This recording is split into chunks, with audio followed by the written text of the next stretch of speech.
The blast ripped through the Erawan Shrine at 6:55 p.m. The evening air in Bangkok was thick with humidity and the scent of incense. Tourists and locals alike were offering prayers, their heads bowed in quiet devotion. In less than a second, that silence was replaced by a sound so violent it registered as a physical blow to the chest. The explosion sent a shockwave across the intersection, shattering glass for blocks and igniting a fire that consumed motorbikes and their riders. 20 people were dead. Over 120 were injured. The worst terrorist attack in Thailand's history had just occurred, and the world was watching. But as the smoke cleared, a far more disturbing question began to emerge. Who planted the bomb was only the beginning.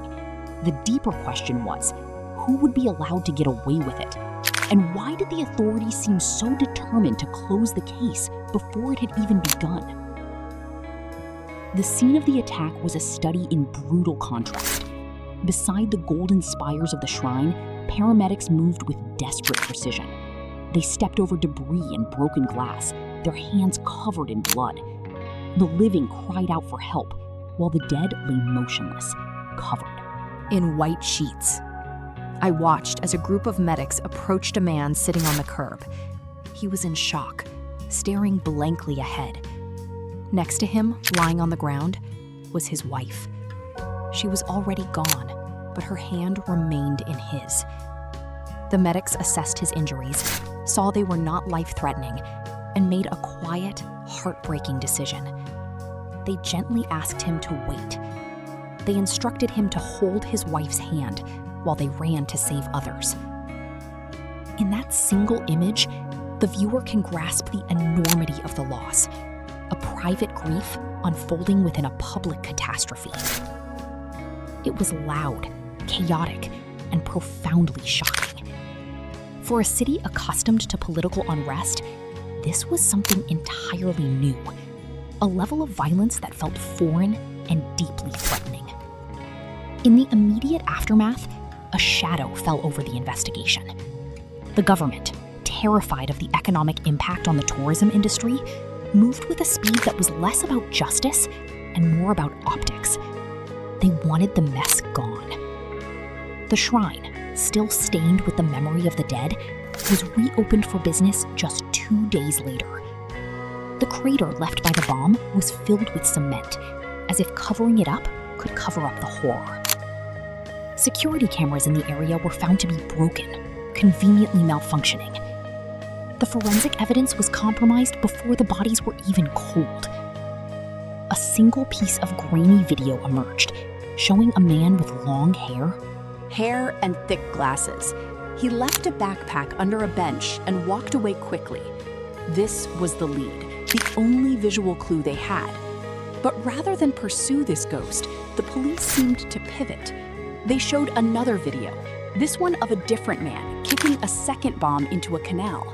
It exploded underwater, causing no harm. They framed this as progress, insisting, despite all evidence to the contrary, that this was not terrorism. The narrative was being written, and the truth was already being edited out. Within 2 weeks, the police had their men. Bilal Mohammed was found hiding in a house on the outskirts of Bangkok. The authorities discovered chemicals, the raw materials for bomb making. He was carrying a forged Turkish passport under the name Adam Karadok. Yusufu Mirali was apprehended in Cambodia and handed over to Thailand. Both men were identified as members of China's Uyghur minority. Yet, in a bizarre twist, the police initially admitted that neither of these men was the person who planted the bomb. They looked nothing like the man in the grainy video. Despite this, the charges were filed. The authorities had their suspects, and they were not going to let them go. The police even offered a reward of $80,000 for information leading to the culprits. When the two men were in custody, the police awarded the money to themselves. Case closed, they insisted, despite acknowledging that at least 13 other suspects were still at large. This was not an investigation. It was a performance of one. To understand the motive, we must rewind the clock by exactly 1 month. The Thai military government, under intense diplomatic pressure, had forcibly repatriated 109 Uyghur men to China. The decision sparked outrage, protests in Turkey, and a simmering anger across the Uyghur diaspora. The Erawan Shrine was a symbolic target, a site beloved by Chinese tourists. To many observers, the connection was obvious. This bomb looked like retribution. But the military government flatly refused to entertain this possibility.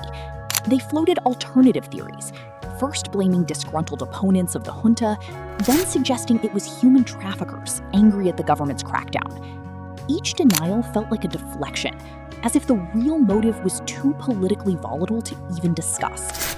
The world watched as the Thai government